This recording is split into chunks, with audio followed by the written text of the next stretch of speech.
Welcome back, Math 82 team.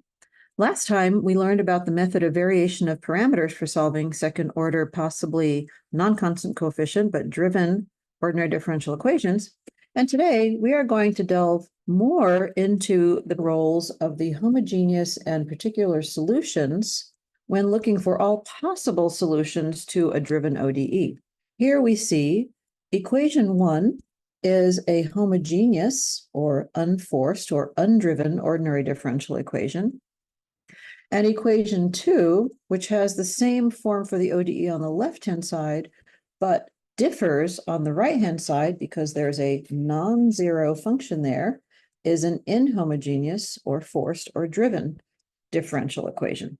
Now, any solution to the forced differential equation is going to be called a particular solution, and we often denote that as y sub p. The general solution to the homogeneous equation, we then often denote as y sub h.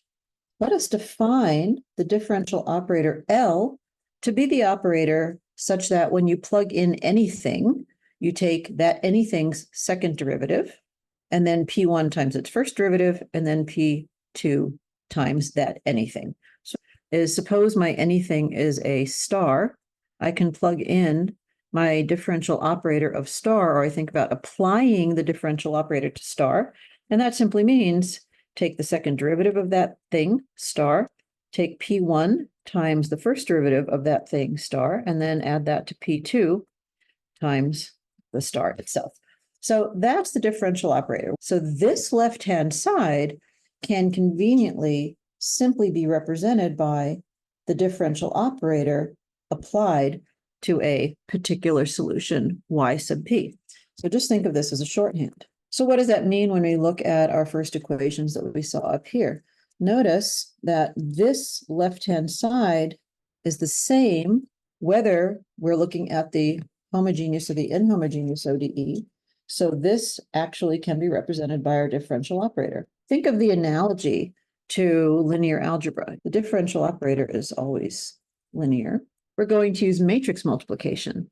So instead of L on an object, we have A multiplied by a vector X. The homogeneous version of that operation means there's a 0 on the right-hand side. Or if we're going to have something equivalent to our equation 2, then we have A multiplied by that X. It's the same left-hand side, but it now equals some non-zero right-hand side vector. So think of the differential operator as playing the role of a matrix vector multiplication. Now, why do we think it's important to distinguish between the YH and the YP solutions? Let's do this thought experiment. Let's suppose that I have two particular solutions.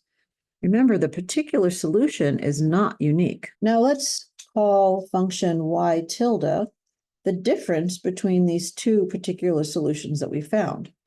Because our differential equation is linear, you apply the differential operator, which is linear, to y tilde, which means you plug in the definition, y sub p1 minus y sub p2. The linearity allows us to say that the linear operator on the difference is the difference of the linear operators.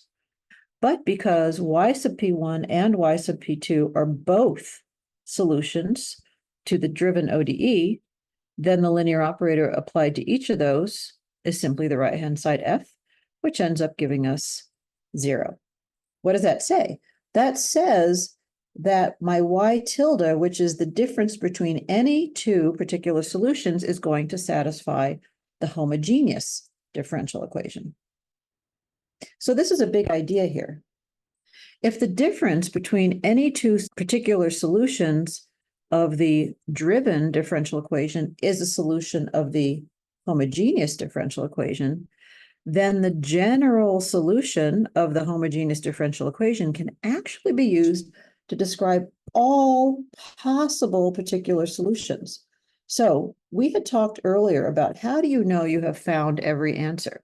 This guarantees us that we can find every single solution needed. In summary, if the general homogeneous solution to my homogeneous equation is given by a linear combination of two basis functions, so remember for my second order ODE, the basis for the solution space is going to be my two linearly independent functions. And if I can find some particular solution, any particular solution that I'm calling y sub p of the forced equation, 2, then the general solution to my forced equation is given by the sum of the particular solution and the homogeneous solution, where here I have the homogeneous solution described again by the linear combination of the basis functions in the solution space. So the key here is that any particular solutions only differ from each other by no more than a homogeneous solution. Think of the following linear algebraic analogy. Let's suppose that some vector x sub h satisfies a homogeneous linear equation for a given matrix A, which means that x sub h is in the null space of my matrix A. Let's suppose there's another vector x sub p that satisfies a non-homogeneous linear equation for the same matrix A. Then I can describe all possible solutions to this non-homogeneous linear equation by taking x sub p plus x sub h. If I simply plug it in and check, we see that in fact what we have said is true. Let's go to the next page and take a look at an example. This brings us back into familiar territory where we are now looking at only a first order differential equation. Suppose we are asked to find the general solution of the equation y prime plus 3y equals e to the t. This is a good review. In this case, we would use an integrating factor, which ends up giving us e to the 3t, which we use to pre-multiply our equation on both sides, which allows us to collapse the left-hand side and integrate, which then allows us to solve for our solution y, given by a constant e to the minus 3t plus e to the t over 4. Now, if we looked at finding the solution to the associated homogeneous differential equation, y prime plus 3y is 0, the general solution to that is just a constant times e to the minus 3t.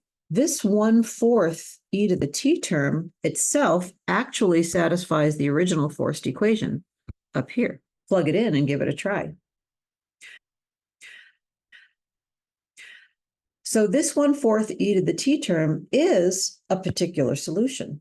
Notice that the general solution to the forced equation is therefore the homogeneous solution plus some particular solution. It turns out that this format of having a homogeneous and a particular solution as a solution to a non-homogeneous ODE has actually been with us all along.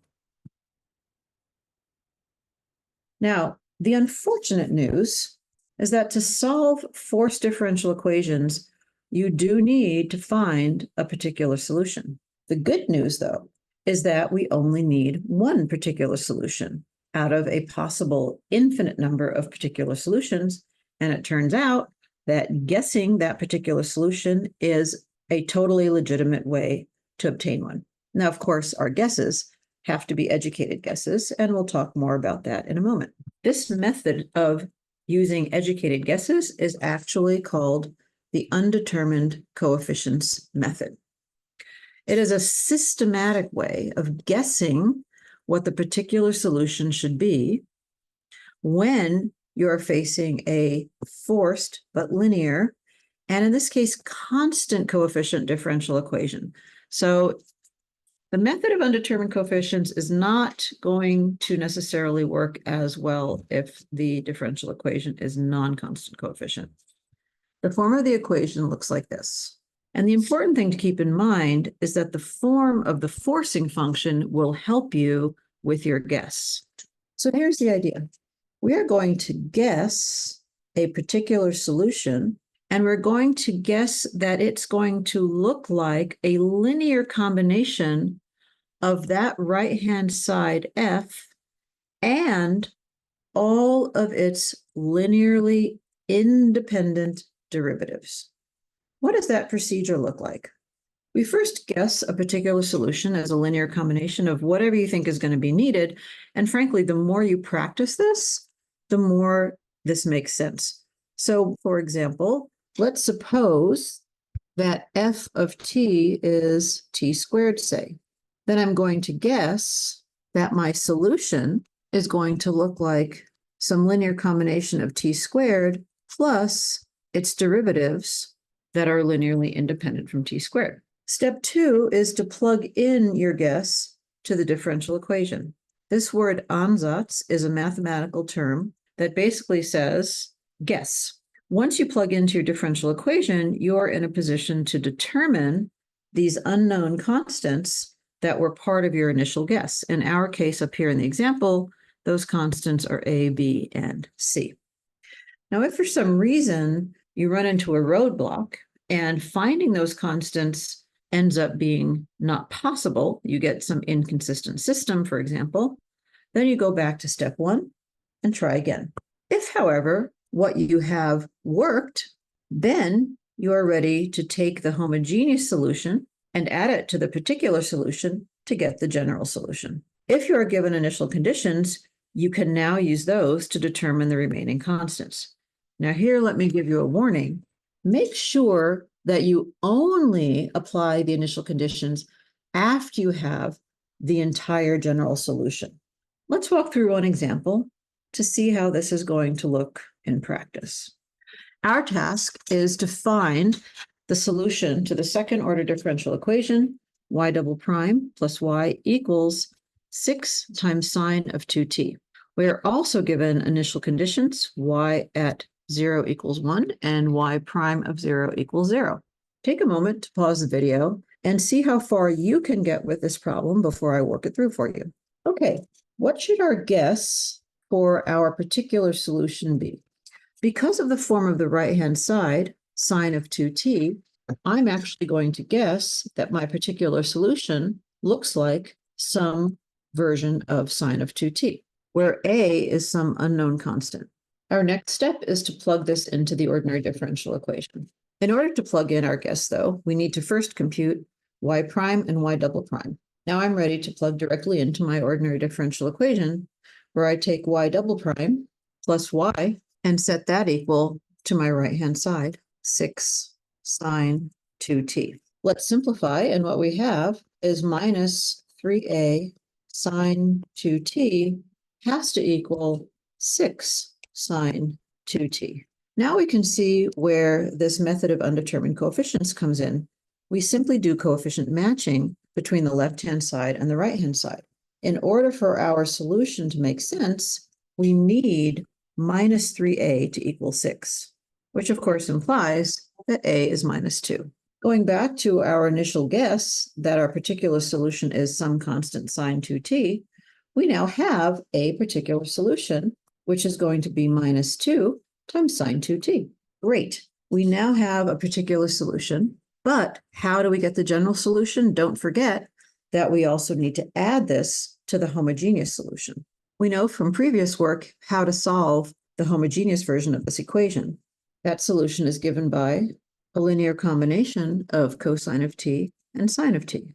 Therefore, the general solution to our entire driven ODE is given by the sum of my particular solution and the homogeneous solution, which in this case becomes minus 2 sine 2t plus c1 cosine t plus c2 sine t. It is only at this point that I'm in a position to look for the coefficients C1 and C2 that will satisfy my initial conditions. Let's add an extra page to work on the initial condition problem. Okay, here we are continuing example 2.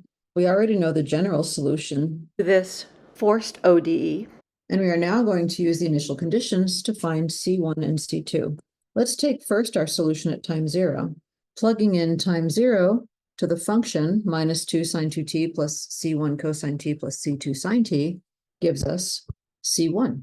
And using the initial condition y of 0 equals 1 tells us that c1 has to equal 1.